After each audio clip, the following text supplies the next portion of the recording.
Mr. Greaves, are you all right? Oh, dear. Oh, dear. Won't you spare me over till another year? What is this that I can't see with ice cold hands taking hold of me? Well, I am death, none can excel. I'll open the door to heaven or hell. Before there was Red Dead Redemption, there was Call of Juarez.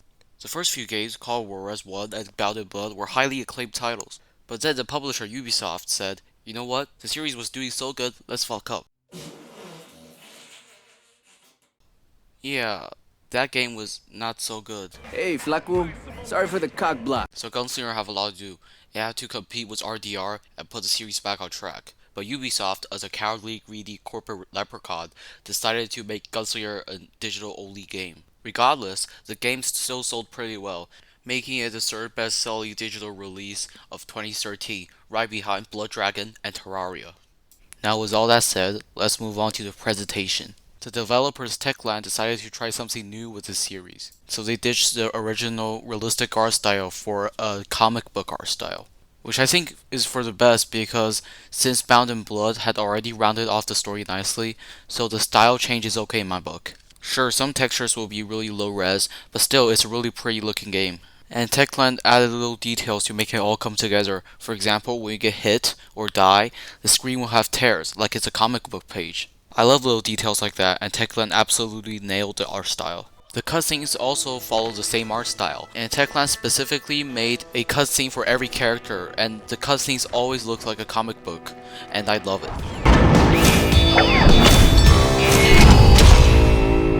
In fact, this game is a lot sillier than the past few entries.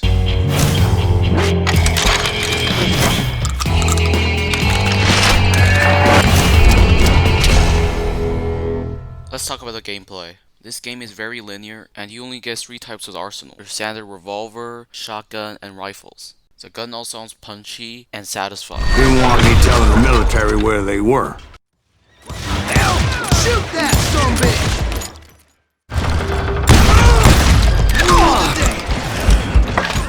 Besides the core gunplay, there's also a concentration mechanic, where everything goes slow-mo and all the enemies get highlighted for a short period of time. The way you build up your concentration meter is by performing combos. This is a lot like Bulletstorm, where you're trying to get creative kills. And also, the combos can stack up together, like this. And we haven't even gotten to the good stuff yet. This game also have level progression. This game has 3 skill trees, one for shotguns, one for revolvers, and one for rifles. These aren't just simple petty upgrades either, like, for example, taking 50% damage or something like that. No, these are substantial upgrades. For example, being able to not reload for bullet time. And also, when you get far enough into a skill tree, the game will give you a few legendary weapons, which just look awesome, and also deal tons of damage. So a game with solid graphics, great shooting, and have great mechanics, and also with level progression. So is Gunslinger the perfect shooter? Well, it's time to go over some flaws. The first problem is the difficulty scaling. I played this game on hard, and for most of the game, it worked fine. But the main problem here is the finale. In the finale, there's a bunch of ghosts that will surround you, and the enemies keep spawning around you, just like the clown car from Saints Row 2. And since they are surrounding you, that means that you barely have any cover, and remember, this is a hard difficulty, which means that you'll die in like 4 hits. So after my 8th attempt, I have to put the difficulty on normal for the rest of the game, which is a shame. My second complaint is the boss fights. The first few are pretty cool, but I just found the rehashing the same boss over and over again. For example, there's a first boss fight where you have to fight a dude who have a chain gun and you have to advance on the hill behind some rocks, right? Which I thought it was pretty cool. But then they basically rehash the same concept for another time, but you have to throw dynamite. Oh yeah, let's talk about the duels. How were they? Hold up a second. Here I have a letter from r/Call of Juarez Duels are stock shit. Oh shit, it's bad. How would I have guessed? But to be honest, the duels are a huge improvement from the first 2 games. But that's not saying much though.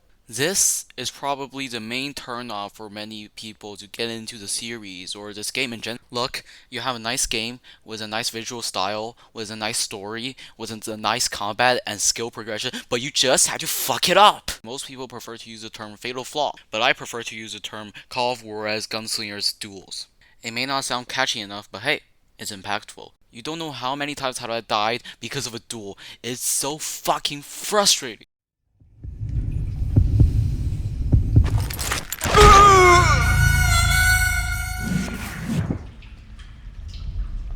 But still, there's always other options. You can always kill dishonorably by pulling the gun out of the holster before the enemy does. But why do I want to do that? I'm not a fucking pussy. I have a reputation to uphold. But regardless, I am exaggerating a little bit. It's still bearable, but still, it's not gonna be your most fun time doing it. Just like paying your taxes. Now let's move on to the story. The story is very generic, which follows Silas Greeves, an old bounty hunter who recounted his old memories of serving as a bounty hunter to random strangers in a bar.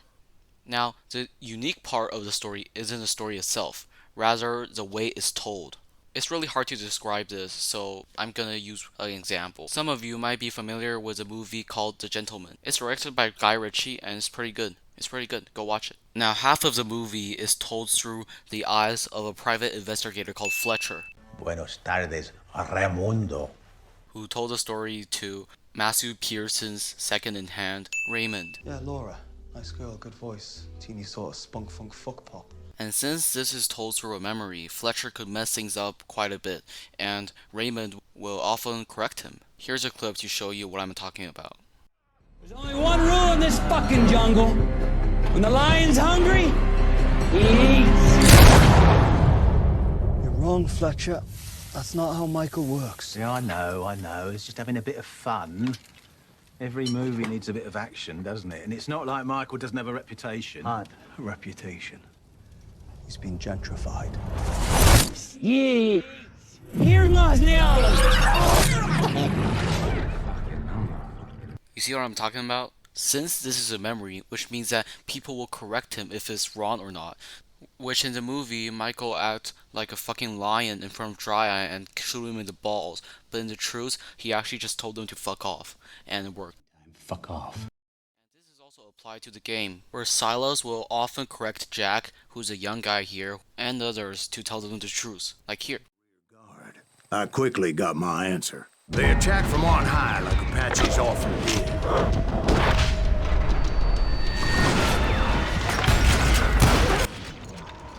Hold on. Were you attacked by Apaches?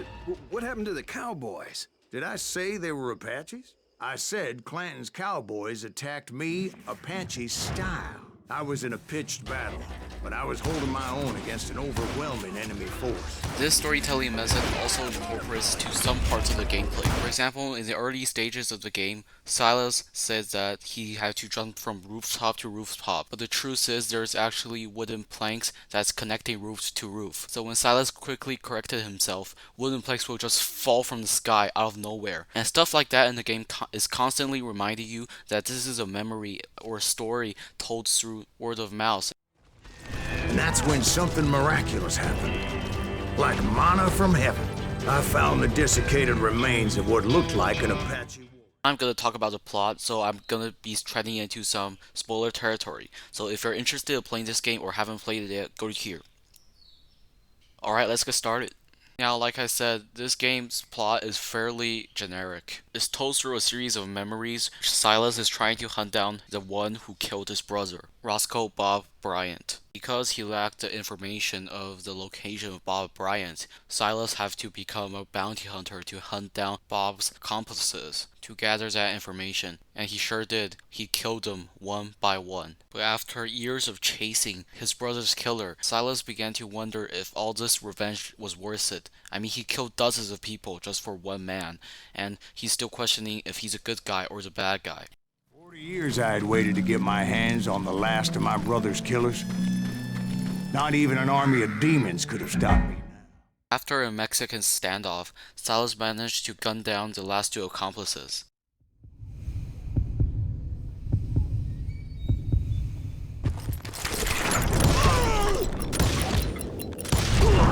And and that's supposedly where Silas' story come to an end.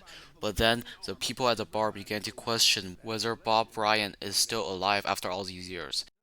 You never found Bob. There is no Bob. This old sumbitch ain't even Silas Greeves. Sir, is that true? Have you been pulling our legs this whole time? And that's where the big reveal began. Maybe you're right, Jack. Maybe it's time to pay. No. You see, No, Ben, it can't be. Or should I say Bob? Your past always catches up with you. Oh shit! What the fuck? What the fuck, man? I didn't was a expect different that man twist back at then, all. Crazy.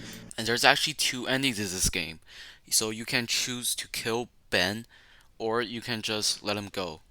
To be honest, this is actually a kind of underwhelming choice, because this is basically just a good ending or a bad ending. You can basically just replace the words on the buttons to good ending and bad ending, and the impact will be the same. If you choose to kill Bob, well, you kill Bob, and the customers all act surprised and shit, and you walk out. That's all. And if you let him go, Silas will just say that revenge is a bad thing, I've gone too over my head, and walk out, and everybody is so happy.